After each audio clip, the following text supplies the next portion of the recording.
हमने last time 18 तक electronic configuration की थी। 18 की कितनी कॉन्फ़िगरेशन थी, आर्गन थी sir 1s2, 2s2, 2p6, 3s2, 3p6। इसमें बोलेंगे 1s2, 2s2, 2p6, 3s2 और 3p6। क्या यही होगा? ये होगा आपके पास 3p, ठीक है। और ये आपको क्या होता है 3s।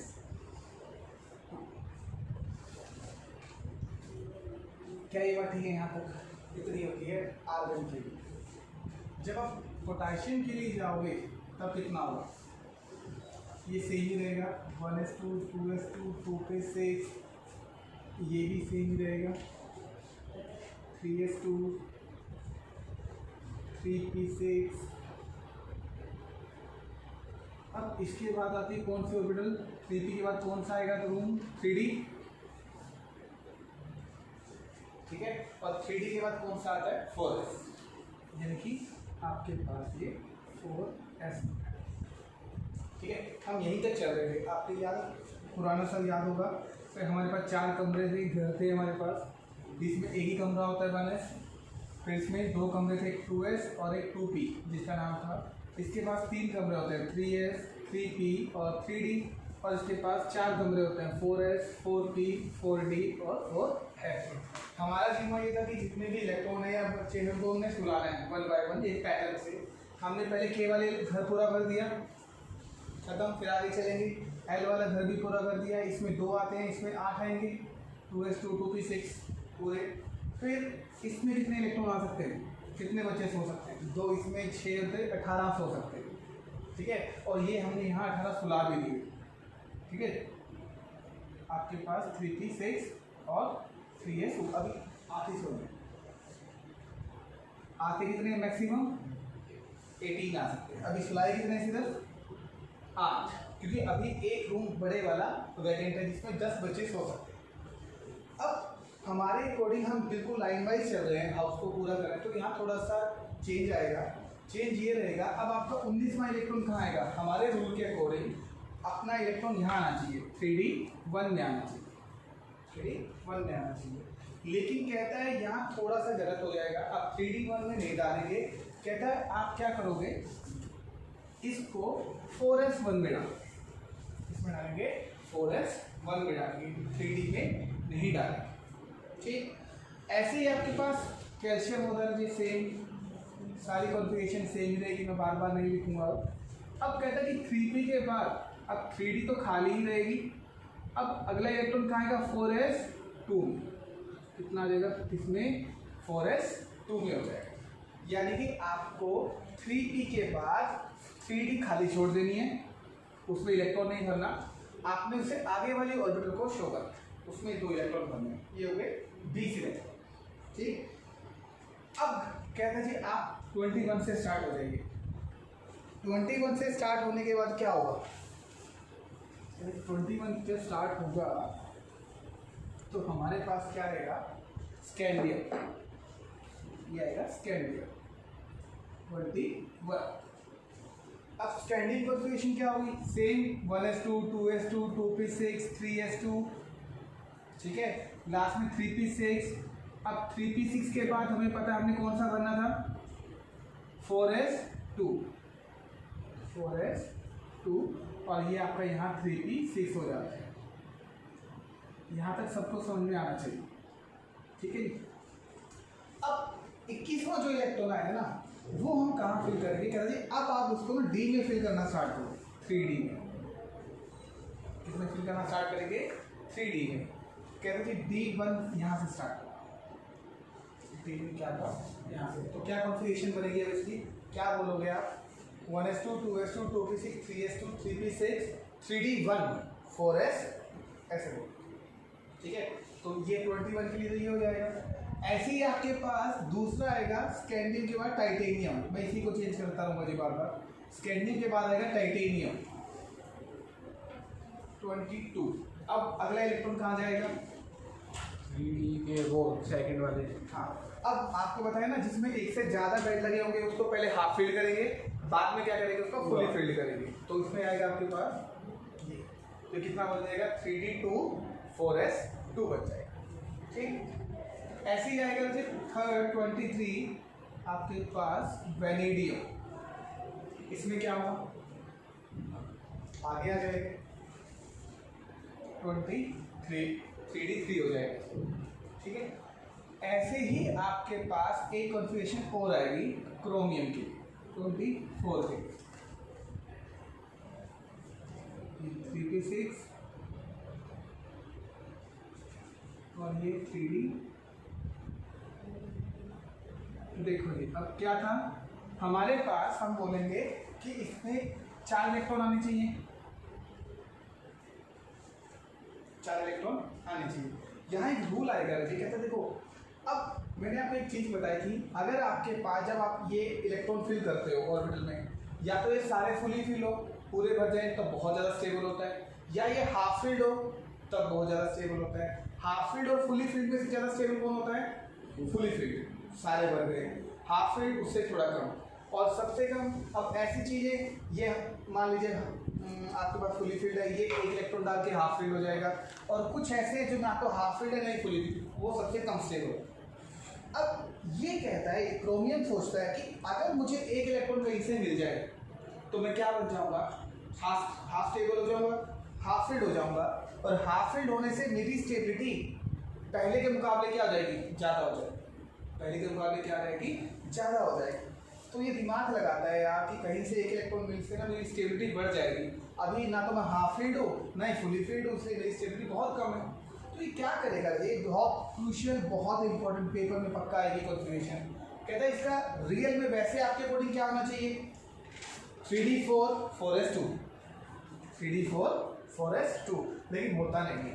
क्या करेगा, ये एक इलेक्ट्रॉन यहाँ से उठा लेगा, आप ये करेगा 4S से एक इलेक्ट्रॉन कहाँ उठा लेगा, इससे ले लेगा जी आपके पास। तो ये कॉन्फ़िगरेशन क्या बनी, 3D4 4S2 के बजाय कितना बना, 4S1 3D5। इससे हुआ क्या कि डी ऑर्बिटल की कॉन्फ़िगरेशन क्या होगी, थोड़ी सी बढ़ गई। ठीक है, स्टेबल हो गया जी। इसलिए कहता है कि कॉन्फ़िगरेशन क्रोमियम की एक्सेप्शनल में डाउन होगी, बुक में पढ़ोगे तो भी लिखा होगा कि एक्सेप्शनल इलेक्ट्रॉनिक कॉन्फ़िगरेशन है इसकी होनी कितनी चाहिए थी, 3D5 4 4S2, पर होगी कितनी 3D5 4S1, एक इलेक्ट्रॉन की वजह से उसने अपने आप को एक्सचेंज करवा दिया। ठीक है, ये हो जाएगा। फिर आएगा ऐसे क्रोमियम के बाद मैग्नीशियम, मैग्नीज बोलते हैं जिसको 25। ठीक है, इसकी भी बहुत इंपॉर्टेंट है। अब बताओ अगला इलेक्ट्रॉन कहाँ आएगा आपके हिसाब से, सर वो डी वाले, डी में आएगा कि एस में आएगा। अब ध्यान देना, जब भी आपको लगे डी और एस में से, हमेशा पहले एस में इलेक्ट्रॉन फिल करें। अभी एक बाकी है ना इसमें दे सकते ना, तो पहले 4S में भरें, बाद में किसमें आएगा, डी में आएगा। तो इसकी कॉन्फ़िगरेशन क्या बनेगी बोलो, 3D5, लास्ट वाली बोलते होते हैं 3D5 4S2। इसकी कॉन्फ़िगरेशन क्या रहेगी, सेम 3D5 4S2। पेपर में यही ज़्यादातर आती है, 3D5 4S2 हो जाएगा। ठीक है, ये हो जाएगा। फिर आएगा आपके पास 28 के लिए, सॉरी 26 आएगा, नहीं तो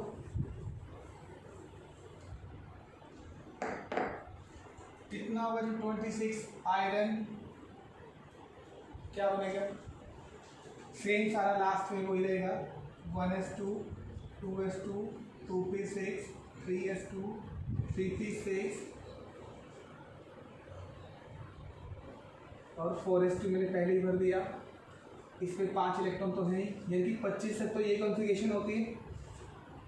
अगले इलेक्ट्रॉन अब कहाँ आएगा, फर्स्ट डी में आएगा, और वो अब पेयरिंग करना स्टार्ट करेगा। कई बार ठीक है, तो कितने बने इसके 3D6 4S2, कई बार ठीक है। ऐसे ही आपके पास आएगा कोबाल्ट 27, कितना बनेगा, ये सेम है सारा, बोलो जी कितना बनेगा, 3D7 हो जाएगा, 3D7 और ये 4S2। ठीक, ऐसे ही आपके पास निकल आएगा जी 28, ये क्या बन जाएगा 3d8 ये 3d8 बन जाएगा और 4s2। ऐसे ही आपके पास है कॉपर 29, इसका क्या बनेगा सर 3d8 बोलो कि क्या बनेगा, इतना तो पहले ही होता है। अब एक इलेक्ट्रॉन और आ जाएगा, 9 हो जाएगा। लेकिन देखो क्या ये भी एक्सेप्शन में काम करेगा कि एक इलेक्ट्रॉन जैसे कि ये हाफ फुली फिल्ड नहीं बन रहा, इसके पास 9 इलेक्ट्रॉन है, ये सोचता है कि एक इलेक्ट्रॉन और आ जाए तो मैं क्या बनूंगा, फुली फिल्ड बन जाऊंगा। तो यहाँ पर ये क्या बनेगा 3d9 ना होके 3d10 4s1 बन जाए। ठीक है, तो ये दो बहुत एक्सेप्शनल थे। क्रोमियम में भी 3d4 की बजाय 3d5 बनता है और कॉपर में भी 3d9 की जगह आपने कहा 3d10 कॉन्फ़िगरेशन बिलोंग करती है। ठीक है, इस बात का आपने ध्यान रखना। ऐसे ही लास्ट है आपके पास जिंक। जिंक का कितना होगा फिर बताओ, देखिए 3d10 4s2 सेम रहेगा जी, 3d10 4s2।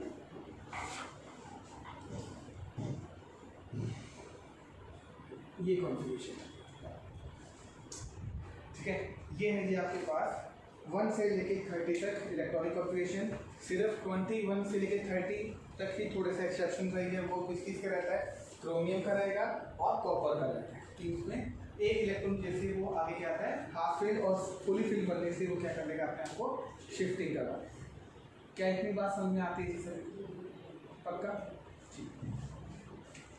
अब कुछ रूल पढ़ते हैं हम इसके अलग अलग। बुक में सर ऐसे 1 से 30 का टेबल दे रखा है पूरा, ऐसे इसमें तो सारे दे रखे हैं।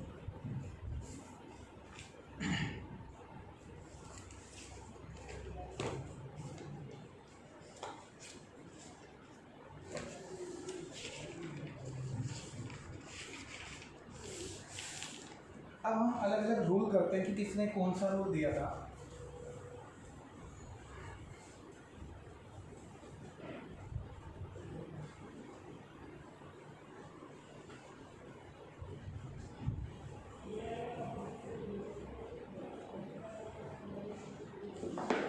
देखो अभी मैंने आपको सिखाया कि आपके पास न्यूक्लियस होता है। न्यूक्लियस का मतलब जैसे मेन गेट का, मेन गेट के बाद सबसे पहले घर कौन सा था, फिर कौन सा था, फिर M और फिर N, ऐसे होता है। अब देखो के पहले के घर के अंदर एक 1s वाला कमरा ही होता है, फिर 2s, फिर कौन सा था 2p। इस घर के अंदर फिर कौन थे, पहले 3s आता है, फिर 3p, फिर 3d। इसके अंदर 4s, 4p, 4d और 4s। ऐसे इसमें 7 घर होते हैं, 5n, p11, o, p और q, पर हमने को 4 ही पढ़ने। ठीक है, लिख सकते हैं। अगर इधर लिखोगे तो आगे बन जाएगा 5s, 5p, 5d और 5f। ऐसे ही वो 6 से 4 यही बनेगा। अब आप देखो, आपको मैंने बोला था कि आपको ना वहाँ सबसे पहले बच्चे पढ़ने जो गेट, जो घर पहले आता है और जो गेट, जो रूम पहले आता है। तो पहला रूम कौन सा, घर कौन सा आता है कि यानी पहले किस में सुलाएंगे बच्चे 1s में, फिर इसमें सुलाएंगे, फिर 2p, 3s, 3p। यहाँ से तो सेम चला था, लेकिन फिर अचानक मैंने बोला कि अब 3d में नहीं सुलाएंगे, 4s में जाएंगे। ऐसा क्यों है ना, ये रीज़न आपसे पूछेगा कि क्यों हुआ ऐसा। तो इसमें एक छोटा सा रीज़न है, सुनिएगा ध्यान से। कहता है आपकी जो ऑर्बिटल्स होती है ना, अब थोड़ा लॉजिकली पढ़ेंगे हम। ऑर्बिटल्स हैं जो, वो फिलअप करने का तरीका क्या है, कहता है आपके पास उन ऑर्बिटल में इलेक्ट्रॉन पहले आएगा जिसकी एनर्जी क्या होती है, कम होती है। एनर्जी क्या होती है, low energy low orbitals feel first. जिस ऑर्बिटल की एनर्जी जितनी कम होगी वो पहले भरा जाएगा, वो ऑर्बिटल पहले भरा जाता है। ठीक है जी। फिर बोलेगा कि फिर कैसे पता चलेगा, अभी नहीं क्या पता चलेगा, कुछ भी लिख सकते हैं। तो उसमें बोलेगा जो ऑर्बिटल न्यूक्लियस के जितना पास होता है ना, वो सबसे पहले भरा जाएगा। अब देखो सबसे पास न्यूक्लियस के कौन है, के वाला घर होता है, यानी 1s ऑर्बिटल पास में सबसे पहले हम 1s भरते हैं। उससे दूर थोड़ा, जितना दूर जाओगे उतना बाद में भरेगा, कहने का मतलब ये। तो हम यहाँ से चलते जाएंगे, यहाँ तक फिर आपको यहाँ तक तो ठीक चल रहा था, फिर अब ये कैसे बीच में आ गए। तो कुछ ऐसे केसेस होते हैं, हम एक अलग फैक्टर पढ़ेंगे उसमें कि 4s की एनर्जी है ना 3D से क्या होती है, कम होती है। कैलकुलेशन करके 4s की एनर्जी क्या होती है, 3D से कम होती है। फिर आपके दिमाग में क्वेश्चन फिर आना चाहिए कि क्या खाली ये केस 3D और 4s में ही होगा, बाकी और भी तो हो सकते हैं, कोई और पहले आ जाए बाद में करे, कहते बिल्कुल हो सकता है। ये सारा तामझाम समझाया हमारे एक साइंटिस्ट हैं जिसको अफाउ प्रिंसिपल बोलते हैं जी। क्या बोलते हैं? अफाउ प्रिंसिपल के नाम से जाना जाता है। पेपर में 1 नंबर की डेफिनेशन आ सकती है आपके नाम कि write down the aufbau principle, AUFBAU। कोई अफाउ बोलता है, कोई अफाउ बोलता है, जो आप कम करोगे तो क्या बोलेंगे, अफाउ प्रिंसिपल। इस प्रिंसिपल ने ही, इस अफाउ ने ही बताया था कि आपके पास जो ग्राउंड स्टेट होती है पहले ऑर्बिटल वहाँ फिल होगा जहाँ पर एनर्जी क्या है, कम होगी, इसकी एनर्जी क्या होगी, कम। ठीक है जी। फिर से एक तरीका बताया, आपको कभी नहीं भूलोगे। एक तरीका ऐसा दिया जिससे ऑर्बिटल क्या होगी, पहले कौन सी फिल होगी। 1s होता है, 2s भी होती है, 3s भी होती है, 4s भी होती है, 5s भी होती है, 6s भी होती है और 7s भी होती है। इतने 7 तो घर होते हैं, हमने 4 तक ही पढ़ा है पर ये भी होते हैं। फिर अब देखो 2 के इसके बाद p वाली आएंगे तो 2p होता है। आप देखना कभी 1p नहीं होता, 1p नहीं होता ना, और ना 2d होता, क्योंकि रूम छोटे होते हैं। तो 2p से स्टार्ट करेंगे, 3p, 4d, 5 जाता है,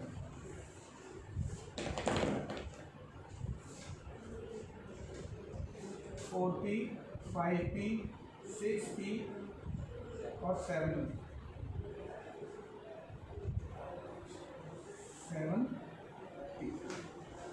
नेक्स्ट करेंगे 3d, 4d, 3d यहाँ आएगा, 3d, 4d, 5d, 6d और 7d। ऐसे ही 4s, 5s, 6s और 7s।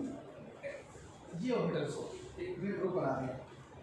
ठीक है, कभी भी 4s नहीं होता, ठीक है, 2d नहीं होती और 1p नहीं होती। अब इसने क्या किया, कहते हैं हम कैसे ऑर्बिटल को भरेंगे। कहते इसने क्या किया, तरीका बनाया। कहते ये आप ऐसे लिख लो, लाइन देख, सारे 1 वाले, s वाले एक तरफ, 2 वाले, फिर 3 और फिर 4। अब ऐसे एरो बना लो, ऐसे एरो बना, ऐसे एरो बनाने का मतलब पहले भरी जाएगी 1s, समझो इसको। फिर इसमें दूसरा एरो आएगा, यहाँ पर ऐसे चलना है, डायरेक्ट इधर आना है। पहले 1s भरा, फिर कौन भरा जाएगा, फिर 2p और 2p के बाद 3p। फिर देखो 3p के बाद कौन भरा जाएगा, 4s। आ गया ना, 3p के बाद कौन भरेगा, 4s। फिर 3d आएगा, 3d के बाद कौन भरा जाएगा, 4p, 4p के बाद कौन भरा जाएगा, 5s। चेंज, यहाँ से सारा पैटर्न चेंज हो जाता है, आगे नीचे हो जाता है क्योंकि एनर्जी अलग अलग। फिर 5s के बाद 4d, 4d के बाद 5p और 6s, फिर 4s, 5d, 6p, 7s, 5f, 6d, 7p, 6f, 7d और लास्ट में सबसे 7f के नाम से। तो इस पैटर्न से आप याद रखोगे, सेकंड के अंदर बन जाते हैं, तो आपको पता चल जाएगा कौन सी ऑर्बिटल पहली बन जाएगी और कौन सी बाद में बन जाएगी। ठीक है, तो ये जो उसने पैटर्न बनाया ये लो एनर्जी से हाई एनर्जी के लिए, यानी कि सबसे लोएस्ट एनर्जी कौन सी ऑर्बिटल की होती है, 1s की, और सबसे हाईएस्ट किसकी होती है, 7s, 7f2 हाईएस्ट। ठीक है, तो ये था जी आपका अफाउ प्रिंसिपल, जिसने बताया आपको कि कैसे कैसे आपके इलेक्ट्रॉन्स फिल होंगे। ठीक है जी, यहाँ तक समझ में आया सभी को। ठीक, नेक्स्ट है आपके पास पॉली एक्सक्लूजन प्रिंसिपल।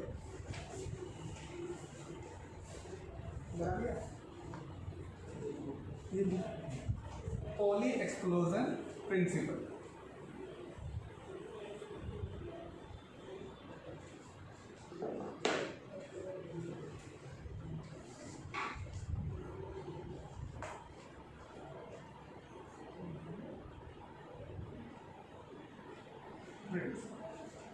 अब इस पॉली एक्सक्लूजन ने क्या बोला, इसने बोला जी आपके पास जब भी, जैसे हमने आपको रूल सिखाया था कि आपके पास जब एक ही ऑर्बिटल है उसमें 2 इलेक्ट्रॉन आपने फिल करने हैं, वो कैसे फिल करोगे? या दोनों ऊपर होंगे, दोनों नीचे होंगे, या एक ऊपर और एक नीचे। 3 कैटेगरी है, ए, बी और सी, 3 ऑप्शन है। तो इसमें कौन सा ऑप्शन जो है तो वो राइट है आपके इलेक्ट्रॉन फिल करने के लिए? सी वाला। इसमें आपको मैंने पहले ही सिखाया था कि आपके पास जो ऑर्बिटल्स होते हैं ना वो हमेशा अपोजिट डायरेक्शन में होना चाहिए। अपोजिट डायरेक्शन में क्यों होना चाहिए? जब आपका इलेक्ट्रॉन न्यूक्लियस के बाहर ऑर्बिटल में घूमेगा तो 2 इलेक्ट्रॉन होते हैं मिनिमम एक ऑर्बिटल में। एक राइट साइड क्लॉकवाइज दिखा रहेगा तो उसको मान लीजिए हम प्लस हाफ बोलेंगे। अगर ये भी प्लस हाफ राइट साइड ही मूव करेगा तो plus plus half plus half 1 हो जाएगा। दोनों एंटी क्लॉकवाइज घूमेंगे तो माइनस हाफ माइनस 1 हो जाएगा। आपकी एनर्जी बिल्कुल डिस्ट्रॉय हो जाएगी। इसलिए इस टाइप के न्यूट्रलाइज करने के लिए, वैल्यू को न्यूट्रलाइज करने के लिए हम क्या करेंगे? अपोजिट डायरेक्शन में घूमते इलेक्ट्रॉन, ताकि इलेक्ट्रॉन क्या ये मॉलिक्यूलर स्टेबल बने। अगर ये क्लॉकवाइज घूम रहा है तो ये वाला इलेक्ट्रॉन एंटी क्लॉकवाइज घूमेगा, ऐसे घूमेगा। ठीक है, तो ये क्या हो जाएगा? Plus half. और आपको बताया था वैल्यू कभी भी क्लॉकवाइज घूमे या एंटी क्लॉकवाइज घूमे, वो अगर क्लॉकवाइज वाले की वैल्यू प्लस हाफ है तो दूसरे की नेगेटिव, अगर क्लॉकवाइज की आप माइनस नेगेटिव ले रहे हो तो दूसरे की प्लस हाफ, ऐसे लेना है। तो ये इसने बोला था पॉली एक्सक्लूजन प्रिंसिपल ने बोला था जी, an orbital have maximum 2 electron and these must have opposite spin. उनकी स्पिन क्या होनी चाहिए? आपस में अपोजिट होनी चाहिए, कभी भी वो सेम स्पिन के नहीं होने चाहिए। दोनों क्लॉकवाइज नहीं होने चाहिए, दोनों एंटी क्लॉकवाइज नहीं होने चाहिए, दोनों क्या होने चाहिए? अपोजिट डायरेक्शन में होने चाहिए। ये बताया था पॉली एक्सक्लूजन प्रिंसिपल ने। ठीक है जी, यहाँ तक समझ में आता है। अब इसके लिए एक चीज और सीखेंगे हम, क्वांटम नंबर्स भी। मैंने आपको इलेक्ट्रॉनिक कॉन्फ़िगरेशन सिखा दी, एक क्वांटम नंबर हो रहा है हमारे पास। आपको पेपर में क्वांटम नंबर निकालना आ सकता है और आएगा भी। कैसे होता है वो जैसे सपोज कीजिए मैं कहता हूँ 6p, आपके पास एक ऑर्बिटल है, मुझे इसके चारों क्वांटम नंबर बताइए। 4 क्वांटम नंबर कौन से होते हैं? Principal quantum number n, azimuthal quantum number l, magnetic quantum number m और स्पिन क्वांटम नंबर s। ये होते हैं। ये क्या बताता है आपको? मेन शेल, ये बताता है सब शेल, ये बताएगा ऑर्बिटल और ये बताएगा स्पिन। क्लियर? अब आपको पेपर में ये 4 कैसे बताने हैं? आपको उसकी वैल्यू लिखनी है। कैसे लिखनी है? देखो n क्या होता है? प्रिंसिपल क्वांटम नंबर, जो वैल्यू सबसे आगे होती है मेन, वो इसका नंबर होगा। इसकी n की वैल्यू कितनी होगी? इसका प्रिंसिपल क्वांटम नंबर 6। L कैसे निकालोगे? आपको एक दिन पहले भी बताया था, L के लिए एक वैल्यू दी उसने स्पेशली 1 2 3, और इसके लिए S P D और F। ये लाइन जरूर याद रखना। अब बताओ P के लिए L की वैल्यू क्या होगी? 1, ये होगी 1। फिर M के लिए वैल्यू क्या होगी? अब M का क्या फॉर्मूला था याद करो। M कहता था -L2 + 12। तो बताओ अब क्या वैल्यू आएगी इसकी? 3 वैल्यू आएगी, -1 0 और +1। ठीक है, ये हो गए 3। और P में जो इलेक्ट्रॉन होंगे आप ऐसे लिखोगे, या तो वो प्लस हाफ होंगे और या वो माइनस हाफ होंगे। तो क्या होगा? प्लस हाफ होगा या क्या होगा? Minus half. ठीक है, ऐसे होगा। कुछ समझ में आया बात को? ठीक। तो अब जैसे मान लीजिए आपको और बोले कि मुझे आप बताइए 6D के बारे में बताइए, इसके क्वांटम नंबर क्या होंगे 6D के? पहले तो सर 5 आएगा। ठीक है, पहले वाले का n की वैल्यू क्या आएगी? 5। ठीक है जी, l की वैल्यू क्या आएगी? 2। अब 2l की वैल्यू, m की वैल्यू क्या होगी? 5 होगी ना। -2 -1 0 +1 +2। क्लियर हुआ? और इधर क्या आएगा? या तो प्लस हाफ हो सकता है या माइनस हाफ। ये सेम ही रहेगा। क्लियर हो गया? तो ये है आपके ऐसे क्वांटम नंबर निकालने। ठीक, एक क्वेश्चन आएगा आपके पास। मान लीजिए मैं कहता हूँ ये आपका कौन सा है? मैं 6p बोल देता हूँ, ये 6s बोल दो। ये 6s ऑर्बिटल है, इसमें 2 इलेक्ट्रॉन है आपके पास। दोनों के अलग, सब इलेक्ट्रॉन के, एक इलेक्ट्रॉन के 4 क्वांटम नंबर होते हैं अलग अलग, सबके अलग। इसके भी 4 क्वांटम नंबर होंगे, इसके भी 4 क्वांटम नंबर होंगे, ठीक है।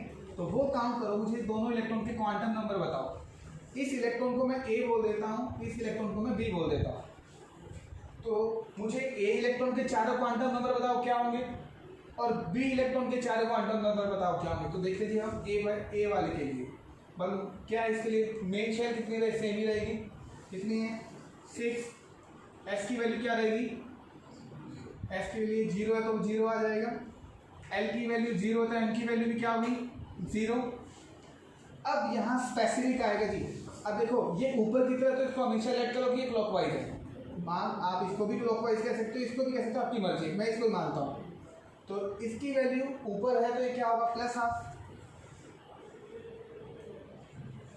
अब बी वाले लिए क्या है, काउंट करो दी क्वांटम नंबर। इसके एन की वैल्यू क्या होगी, इसकी एन की वैल्यू क्या होगी 6 ही होगी, इसी में तो मेन शेल तो है। एस की वैल्यू भी क्या है 0, इसकी भी वैल्यू 0, इसकी वैल्यू क्या होगी -12, इसकी वैल्यू क्या होगी -12। अब एक चीज नोट करो, क्या एक ही ऑर्बिटल में पड़े थे 2 इलेक्ट्रॉन, क्या इन दोनों इलेक्ट्रॉन के चारों क्वांटम नंबर सेम है? क्या इन दोनों इलेक्ट्रॉन के चारों क्वांटम नंबर सेम है? नहीं है। और यही रूल है, ये होता है हंस रूल। हंस रूल बोलता है रजे कि आपके पास कोई भी ऑर्बिटल है दुनिया की, उस ऑर्बिटल के अंदर 2 इलेक्ट्रॉन रखे हुए हैं, 2 इलेक्ट्रॉन के चारों क्वांटम नंबर कभी सेम नहीं होंगे। ये आपका इसका एग्जांपल था। दो इलेक्ट्रॉन के जो सेम शेल में है, जैसे मर्जी है, उनके क्वांटम नंबर कभी भी सेम नहीं होंगे। तीनों क्वांटम देखो ये सेम शेल में है, 3 क्वांटम नंबर तो सेम ही होंगे, बट हमें पता है कि ये अलग हो गए होंगे, चौथा तो हमेशा अलग होगा ही होगा। इसलिए कहता है कि कभी भी 2 इलेक्ट्रॉन के चारों क्वांटम नंबर सेम नहीं हो सकते। ये हंस रूल बोलते हैं, तीनों सेम होंगे। हाँ, बाकी वो जरूरी नहीं है वो सेम, अगर मेन ऑर्बिटल में तो सेम ही होंगे। अब मान लीजिए मैं कहता हूँ ये, ठीक है, अब आपके पास जैसे ये हो गया, अब इसमें एक इलेक्ट्रॉन यहाँ है, एक इलेक्ट्रॉन यहाँ है, ठीक, तो इसमें अलग आ जाएगा। अब आगे ऑर्बिटल की वैल्यू भी अलग आती है एम के लिए। अब जैसे देखो एस के लिए वो थोड़ा सीखो, जो एस ऑर्बिटल होती है उसके लिए एम की वैल्यू क्या होती है 0, तो एम की वैल्यू भी क्या होगी 0, ठीक है, इसके लिए एम की वैल्यू 0 होती है। जो आपका पी ऑर्बिटल है उसके लिए एल की वैल्यू कितनी होती है 1, ठीक है, और एम की वैल्यू क्या होती है, एम की वैल्यू कितनी होगी -1 0 +1, -1 0 +1, ठीक है। अब कहता है ये जो 3 है ना, ये इसकी एम की तो वैल्यू है। 3 आपके पास ऑर्बिटल है, एक ऑर्बिटल की वैल्यू कितनी है -1, एक ऑर्बिटल की वैल्यू 0, एक की कितनी है +1। तो इसमें ऐसे लिखो, एक की आपके पास +1, एक की 0 और एक की -1। क्लियर हुआ? ऐसे हो जाएगा ये आपके पास। ऐसे डी में भी तो होगा,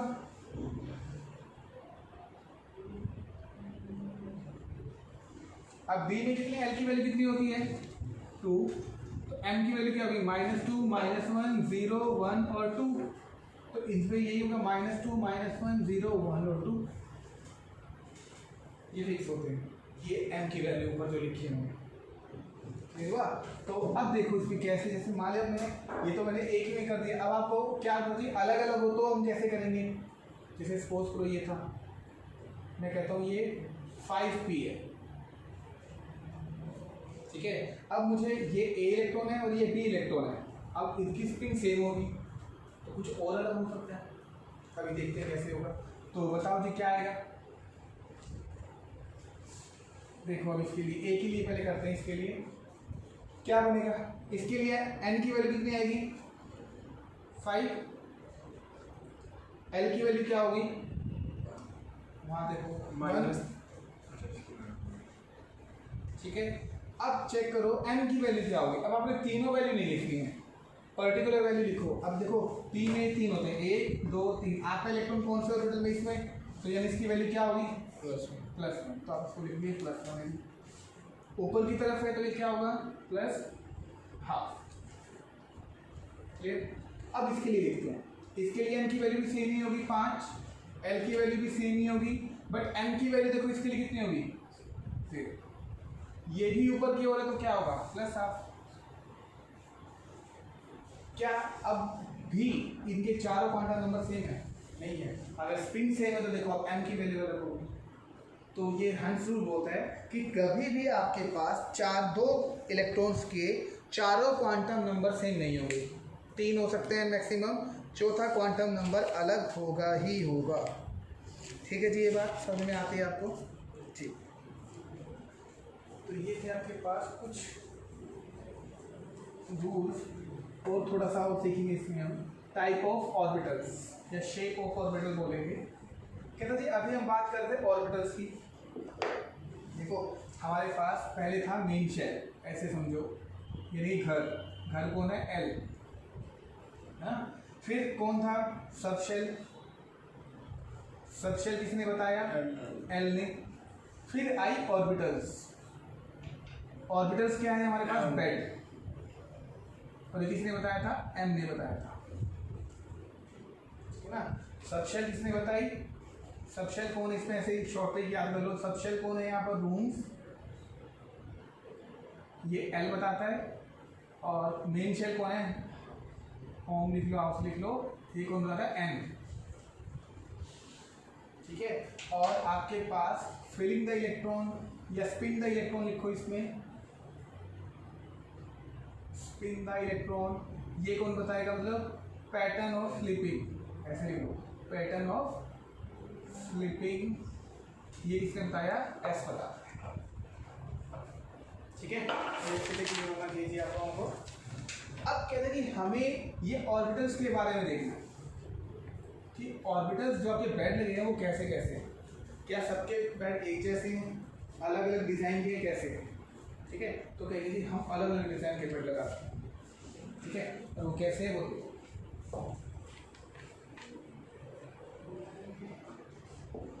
कहता है आपके पास जो एस ऑर्बिटल होती है, उस ऑर्बिटल की जो शेप है राउंड शेप, स्फेरिकल बोलते हैं इसको, राउंड नहीं बोलेंगे, स्फेरिकल बोलेंगे। तो हमेशा याद रखना, आपसे बोलेंगे कि एस ऑर्बिटल की शेप क्या है? स्फेरिकल। ठीक है जी। अब बोलेगा पी ऑर्बिटल आ जाओ। पी ऑर्बिटल की शेप क्या है? कहते हैं डंबल शेप होती है। ठीक है, डंबल बोलते हैं इसको, डंबल शेप पता है कौन सी होती है? ऐसी जिम वाले डंबल देखेंगे ना, उसको डंबल शेप होती है, ऐसी शेप होती है। अब लेकिन आप ध्यान दो, पी ऑर्बिटल के अंदर पी सबशेल के अंदर 3 ऑर्बिटल्स होती हैं, और हम इसको हमेशा ऐसे इकट्ठा दिखाते हैं। तो इन 3 ऑर्बिटल के नाम भी रखे होंगे अलग अलग। ठीक है, तो 3 बेड है तो तीनों बेड के नाम अलग अलग होंगे, और वो क्या होगा? एक का नाम होगा पी एक्स, एक का नाम पी वाई, और एक का नाम पी जेड। ये फिक्स है आपके पास कि पी ऑर्बिटल 3 टाइप की होती है ना, -1, 0 और +1 वाले। तो एक का नाम होगा पी एक्स ऑर्बिटल का नाम, एक का नाम होगा पी वाई, और एक का नाम होगा पी जेड। अब कहते हैं कैसे बने और देखो। कहता है अपने पास कितने एक्सिस होते हैं? 3, एक्स वाई जेड। कहता है आपके पास अगर ये आपका मान लीजिए, इसको जेड एक्सिस मान लीजिए, ये एक्स हो गया और ये जेड हो गया, सपोज करो। ठीक है, और ये हो गया आपके पास वाई एक्सिस, ऐसे मान लीजिए, या कुछ ऐसे लिखते तो कोई फर्क नहीं पड़ता, ऐसे 3 बनाने के लिए।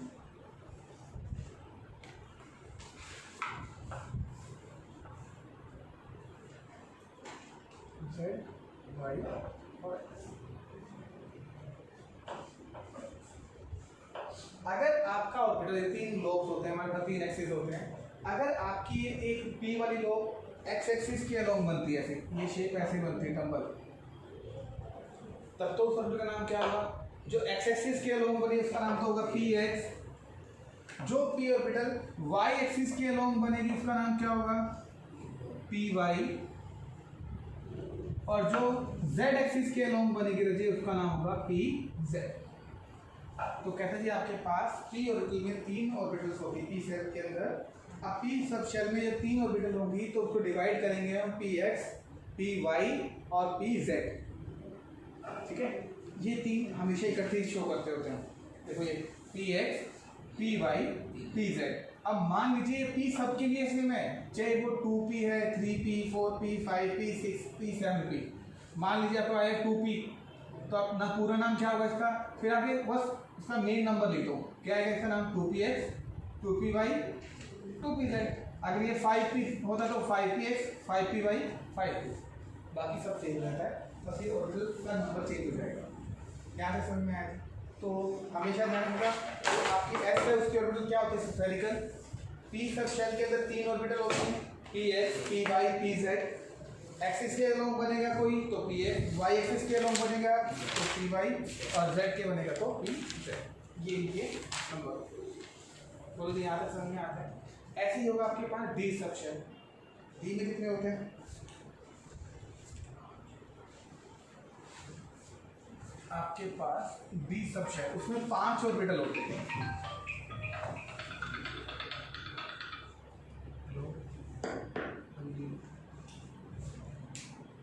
हाँ जी, डी सब शेल,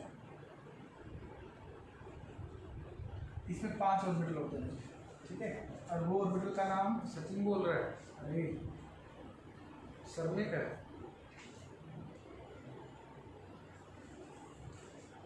ठीक है,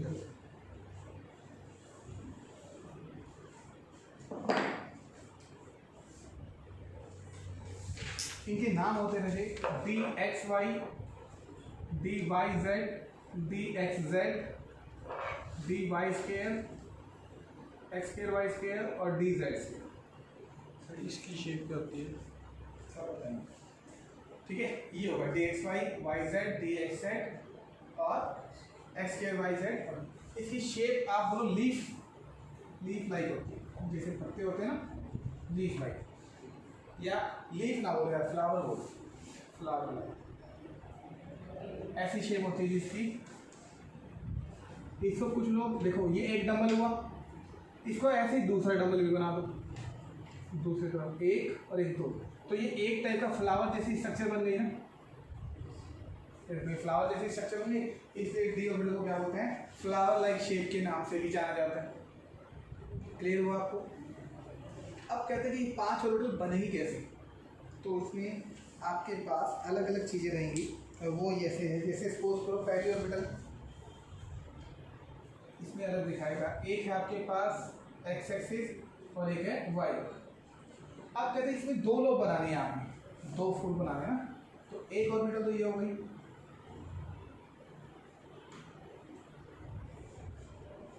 अब जो ये ऑर्बिटल बनी है वो कौन कौन से एक्सिस के बीच में बनी, देखो एक्सिस के अलोंग बननी है, ऊपर नहीं है, साइड में। तो इसका नाम क्या होगा, डी एक्स वाई। जो 2 लोग के बीच में बनेगी, एक्स और वाई के बीच में है, तो क्या बनेगा, डी एक्स वाई। आपने सिर्फ 2 ही दिखाने, तीनों नहीं दिखाने। एक मान लीजिए आपके पास ये वाई है, तो ये मान लीजिए जेड होगा, तो इसको आप बोलेंगे, क्या बोलेंगे अब, ये होगा D Y Z.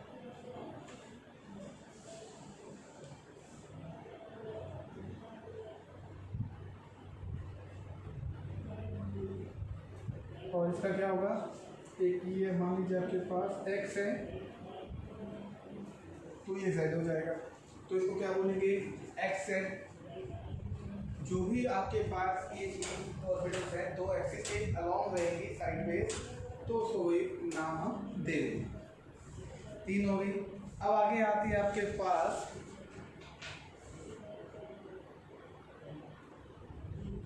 D X square Y square. अब इसमें थोड़ा सा ध्यान देने वाला है जी, ये एक्स एक्सिस है और ये वाई एक्सिस। अब ध्यान देना, इसमें कहता है कि यहाँ पर लोग उसके बीच में बनेंगे, वाई के भी और एक्स के। इन दोनों तीनों से फर्क क्या है, वो लोग ऑन द एक्सिस बन रही है और ये साइडवेज बन रही है, ठीक है। इसलिए इसके ऊपर क्या लिखेंगे, डी 2x के लोग आगे, एक और एक दो, एक और एक दो, तो इसका नाम होगा D X square Y square, D X square और एक्स वाई। और एक लास्ट रह जाएगा, वो होता है डी जेड स्केयर। ये आपके पास ये z ऑर्बिटल ना, तो इसका नाम होता है dz का स्क्वायर।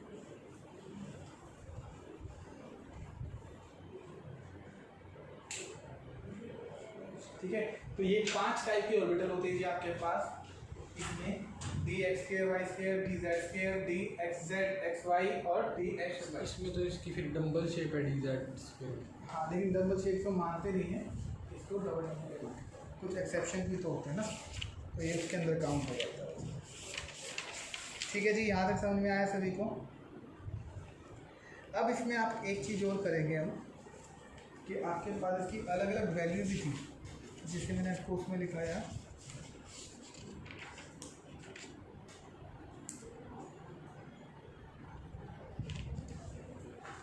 इसके लिए आपके पास जो वैल्यू रहेगी वो अलग है।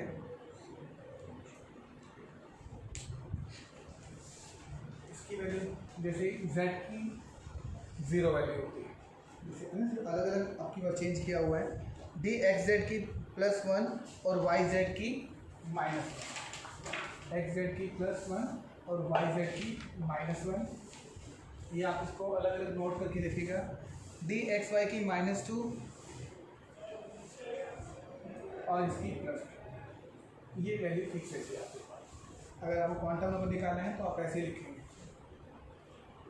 ठीक, ऐसे ही मैं पी के लिए भी लिख देता हूँ जी आपके लिए। पी के लिए सेम नहीं होगा, अलग होगा थोड़ा सा। ये px, py और pz। px के लिए वैल्यू होती है जी आपके पास +1, px के लिए +1, py के लिए -1 और pz के लिए 0। ये फिक्स है जी।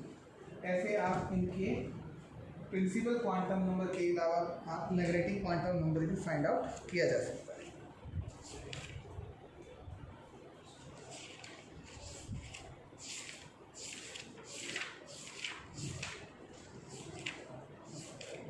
ठीक है जी, यहाँ तक समझ में आया सभी को। तो ये है आपके पास shape of orbit.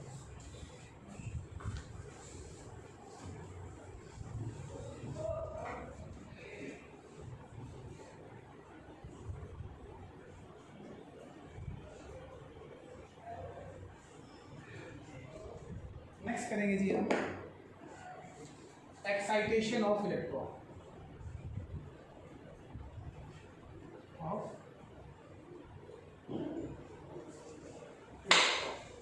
Excitation of electron का मतलब ये होता है कि ये नॉर्मल से अननॉर्मल सिचुएशन, मान लीजिए आपके पास हमने 64 बच्चे ने सोना था, पर बच्चे थोड़े कम हैं। ठीक है, बच्चे किसी वजह से कम हो गए, तो हम इनको इलेक्ट्रॉन को क्या आगे पीछे शिफ्ट कर सकते हैं? ये तो होना चाहिए ना। सपोज करो हमारे पास बच्चे कम हो गए, तो हम कैसे करेंगे? तो शिफ्टिंग कैसे करेंगे, वो उसका मतलब होता है एक्साइटेशन।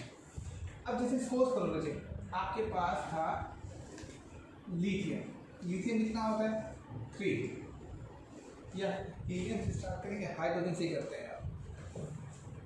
हाइड्रोजन से स्टार्ट करते हैं 1, तो इसका कितना होता है? 1s1। ठीक है, अब 1s1 और आगे कौन है? 2s। तो इसको एक्साइट करने की जरूरत नहीं है कभी भी। 1s का इलेक्ट्रॉन एक्साइट नहीं होता, एक ही है भाई, कलर है, कोई दिक्कत नहीं है। ठीक है जी। अब दूसरा देखो, एक होता है हीलियम, ये कितना आएगा? 1s2। 1s2। अब 1s2 हो गया, आगे कौन है? 2s2। अगर ये आपको बोले कि मैं उधर चला जाऊं, तो हम नहीं भेजेंगे भाई, नहीं जाना। ठीक है, आपको नहीं जाना। अब कहिए, अब आप खुद कंफ्यूज हो जाओगे, अब हमें क्या पता चलेगा किसको भेजना है किसको नहीं भेजना? ये रूल तो सिखाओ, है ना। अब आपने इसको भी नहीं, इसको हम तो अगले वाले को भी नहीं भेजेंगे फिर तो, है ना। तो इसमें एक वर्ड सुनना रहिए बहुत ध्यान से। एक वर्ड आता है वैलेंसी, आपने बहुत बार सुना होगा। क्या होता है? वैलेंसी। वैलेंसी में क्या रहेगा आपके पास कि आपको ये देखना चाहिए वो इलेक्ट्रॉन जो पार्टिसिपेट करते हैं, जो बॉन्डिंग में क्या करते हैं? पार्टिसिपेट करते हैं। मतलब कि जब भी आपके पास इतने इलेक्ट्रॉन रह जाएं जो नोबल गैस नहीं बन सकते, जो नोबल गैस नहीं बन सकते। जैसे सपोज करो, मैं एक चीज़ सिखाता हूँ। जैसे नियो आपके पास मैं सोडियम मानता हूँ, इधर सुनना ध्यान से, बहुत मजेदार है। 11 है, अब 11 है, दोनों तरीके से सीखते हैं कि हम आपके 10th क्लास में क्या सीखा, 2 8 1 होते हैं। अब आपसे कोई पूछे सोडियम के पास कितने इलेक्ट्रॉन है, तो हम बोलेंगे जी 11 इलेक्ट्रॉन है, ठीक है। लेकिन अगर मैं आपसे ये पूछूं सोडियम के कितने इलेक्ट्रॉन बॉन्डिंग बनाने में काम करते हैं, सिर्फ एक ही करता है, सिर्फ एक करता है, एक करता है। क्यों जी, बाकी क्यों नहीं करते? कहता जी ये ना नोबल गैस बन गए, नियोन क्या बन गए हैं, नोबल गैस बन गए हैं।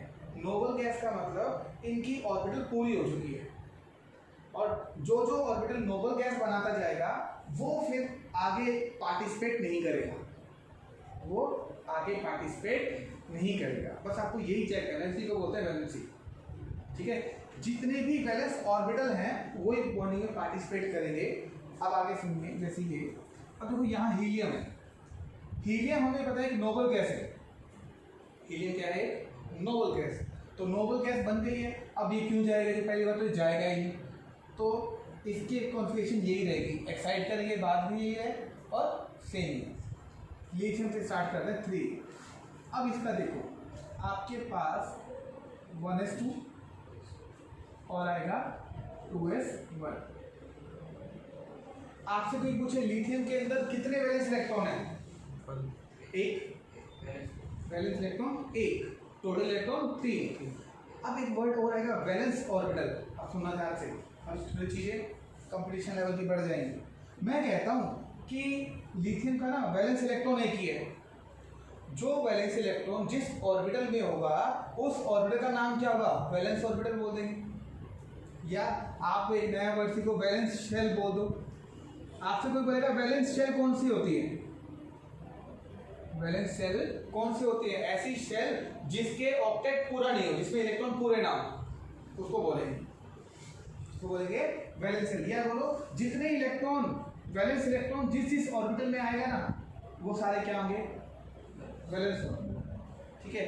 अब आप खुद बताओ इसमें वैलेंस इलेक्ट्रॉन कितने हैं, एक, और वो कौन सा है, 2s1 वाला। यानी कि ये 2s1 जिस ऑर्बिटल में है उस वो ऑर्बिटल क्या बन गई, वैलेंस ऑर्बिटल। तो ये ऑर्बिटल क्या है, वैलेंस शेल बोल दो या वैलेंस ऑर्बिटल बोल दो।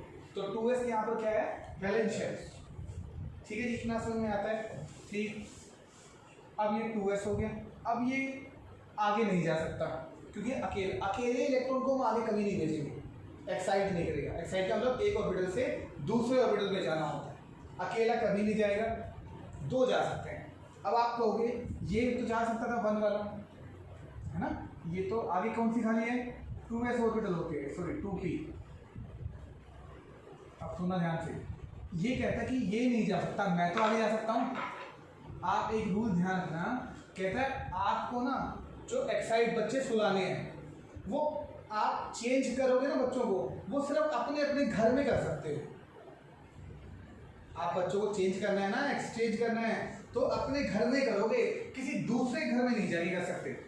अब आप इसको क्या बोलेंगे, भाई देख तेरा नंबर, रूम नंबर कौन सा है, 1, हाउस नंबर 1 है ना तेरा, और तू कहाँ जाने की बात कर रहा है, तो कभी नहीं जा सकता, तू कभी भी नहीं जा सकता। इसलिए क्योंकि ये हाउस नंबर अलग अलग है, इसलिए इसमें भी एक्साइटेशन पॉसिबल नहीं होगी।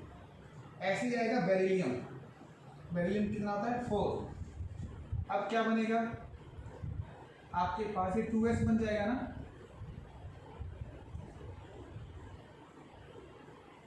बोलो ये 1s2 होता है और ये 2s2, कई बार, ठीक है, क्लियर है। अब ये कहते हैं 2p है। सपोज करो आपके पास वो बच्चा आया है, वो वही करे कि आपके पास अगला रूम खाली है, तो क्या अब ये 2s, अब बोलो बेरिलियम में कितने वैलेंस इलेक्ट्रॉन है, पिछले वाली जितनी नोबल गैस बनती जाए उनको छोड़ दो, उसके बाकी सारे आगे वाले क्या होते हैं, वैलेंस इलेक्ट्रॉन। तो कितने वैलेंस इलेक्ट्रॉन है, 2 ऑर्बिटल।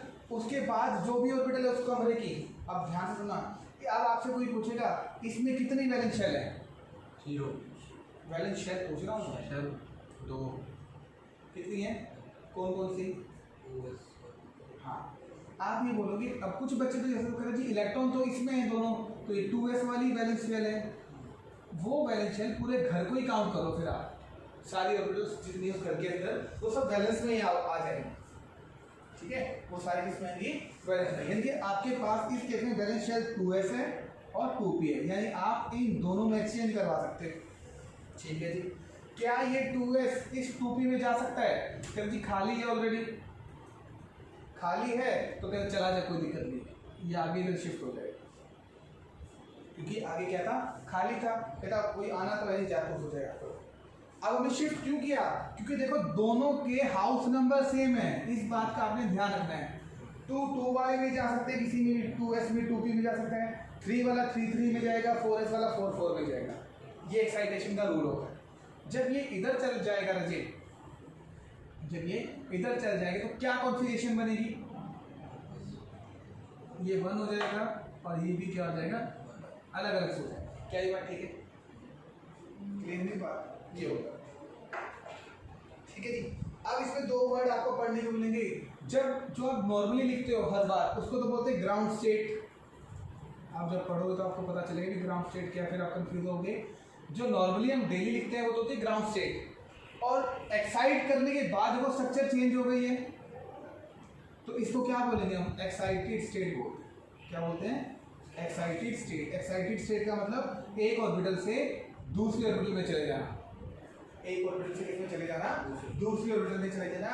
या मैं ये बोलूं लो एनर्जी से हाई एनर्जी वाली ऑर्बिटल में चले जाना, क्योंकि 2s की ऑर्बिटल की एनर्जी कम, इधर से देखो इसकी कम, फिर ज्यादा, फिर ज्यादा, इन दोनों में ज्यादा कौन है? 2s1 नहीं आएगा सर, 2p1 है ना। तो लो एनर्जी से हमेशा हाई एनर्जी में जंप करता होता है। तो जंप कर लिया तो देखो कितने बन गए, 2 अलग अलग अनपेयर्ड इलेक्ट्रॉन हो गए। ठीक है, ऐसे करना होगा। एक चीज मैं आपको यहीं से सिखाता हूँ, ये 4th चैप्टर में भी आता है बच्चों, कि आपसे अभी ना कोवेलेंट बॉन्ड में पूछेगा भी कोई भी एटम या एलिमेंट कितने बॉन्ड बनाता है, कोई भी एलिमेंट कितने बॉन्ड बनाता है कोवेलेंट बॉन्ड। तो आप क्या जवाब दो? कोवेलेंट या आयनिक, उससे पता चल जाएगा।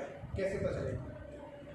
तो वो कहता है कि जितने उस एलिमेंट के एक्साइटेशन करने के बाद, किसी भी एलिमेंट के एक्साइटेशन करने के बाद जितने अनपेयर्ड इलेक्ट्रॉन होंगे, जितने अनपेयर्ड इलेक्ट्रॉन होंगे ना बच्चे, वो एलिमेंट उतने ही बॉन्ड बनाता है, वो एलिमेंट उतने ही बॉन्ड बनाता है। बात समझ आई? अब देखो हाइड्रोजन एक्साइट कर ही नहीं सकता, कितने बॉन्ड बनाएगा? हाइड्रोजन एक ही बॉन्ड बनाता है, जैसे HCl। ठीक, हीलियम एक्साइट नहीं कर सकता था, अनपेयर्ड भी नहीं है, तो बनाएगा? नहीं बनाता। हीलियम का कौन बनाता है? नोबल गैस है। लिथियम के पास कितने इलेक्ट्रॉन बनाएगा? एक ही अनपेयर्ड है, एक्साइटेशन कर ही नहीं सकता था, तो एक ही बनाएगा। ये भी एक बनाता है। बेरिलियम, बेरिलियम का ग्राउंड स्टेट हमने देखा तो एक भी अनपेयर्ड इलेक्ट्रॉन नहीं था, लेकिन वो अनपेयर्ड एक्साइट कर सकता था, तो कर के बाद कितने बने? 2। बेरिलियम 2 बॉन्ड बनाता है हमेशा। ऐसे ही आपके पास बोरोन भी हो सकता है। बोरोन का देखो मैं इसी में लिख देता हूँ।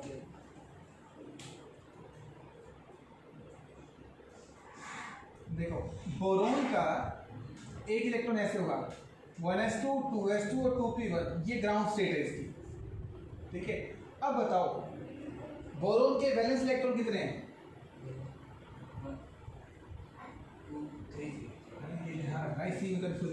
3 होते हैं। ये दोनों ही बैलेंस इलेक्ट्रॉन, जब तक ये 8-10 पूरे नहीं रहेंगे बैलेंस इलेक्ट्रॉन ही रहते हैं। 3 ऐसी बैलेंस इलेक्ट्रॉन। ठीक है, अभी आपके हिसाब से बोरोन कितने बॉन्ड बना सकता है? एक। देख के तो दिखाई दे रहा है ना, एक अनपेयर्ड है तो कहता है एक ही बॉन्ड बना सकता है। यहाँ पर आपको एक बारी पहली झलक में यही मिलेगा रजे कि बोरोन तो सिर्फ एक ही बॉन्ड बना सकता है, क्योंकि एक ही अनपेयर्ड इलेक्ट्रॉन है। क्योंकि आपने बोला था एक जितने अनपेयर्ड इलेक्ट्रॉन होंगे उतने बॉन्ड बनाएगा, लेकिन मैंने बोला था एक्साइट करके देखो क्या एक्साइट होता है। कुछ एलिमेंट एक्साइट हो जाएंगे, कुछ नहीं होंगे, आपको करके देखना पड़ेगा। तो आप देखो ये 2s वाला क्या करिए, एक कमरा तो ये खाली, पर ये 2 बेड तो खाली हैं, क्या मैं इधर चला जाऊँ? कहते बिल्कुल चला जाए, कोई दिक्कत नहीं है। जब ये इधर चला जाएगा तो कितने अनपेयर्ड हो गए? 3। एक यही रहेगा, ये पहले ही था, और ये वाला इधर आ जाएगा। कितने हो गए? 3 हो गए। तो अब बोरोन बताओ कितने बॉन्ड बनाता है? 3 बॉन्ड बनाएगा। एग्जाम्पल बहुत सारे जी, BCl3 बोरोन ट्राइक्लोराइड। ठीक है, तो बोरोन कितने बनाएगा?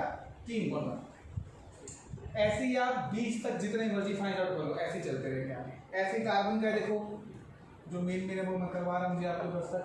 कार्बन के कितने हो जाएंगे? कार्बन का हो जाता है 4।